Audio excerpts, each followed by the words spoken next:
بسم اللہ الرحمن الرحیم۔ السلام علیکم بچوں، کیسے ہیں آپ؟ آج ہم پڑھتے ہیں گرامر، اسم معرفہ کے اقسام۔ پہلے میں آپ کو بتاؤں گی کہ اسم معرفہ کسے کہتے ہیں۔ اسم معرفہ وہ اسم ہے جو کسی خاص جگہ، چیز یا شخص کا نام کو ظاہر کرے۔ اسم معرفہ یا اسم خاص کہلاتا ہے۔ مثال: مسجد اقصی، قائد اعظم، وادی کاغان وغیرہ۔ اب ہم پڑھتے ہیں اسم معرفہ کے اقسام۔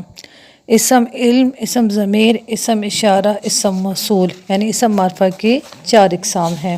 اسم علم سے مراد وہ خاص نام ہیں جو مختلف اشخاص کی پہچان کے لیے علامت کا کام دیتے ہیں۔ مثال: قائد اعظم، شمس العلماء، کلیم اللہ، حالی۔ اسم ضمیر تعریف: ایسے تمام الفاظ جو کسی اسم کی جگہ بولے جائیں اسم ضمیر کہلاتے ہیں۔ مثال: عائشہ ایک محنتی لڑکی ہے۔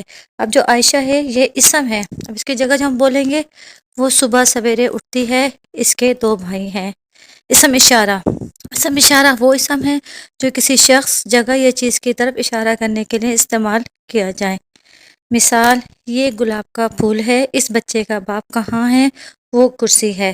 اسم موصول: اسم موصول وہ اسم ہے کہ اس سے بننے والے نامکمل جملے کے ساتھ جب تک دوسرا جملہ نہ ملائے اس کا مفہوم واضح نہیں ہوتا۔ مثال: جیسا کرو گے ویسا بھرو گے، جو کچھ بوؤ گے وہی کاٹو گے، جس نے محنت کی وہ کامیاب ہوا۔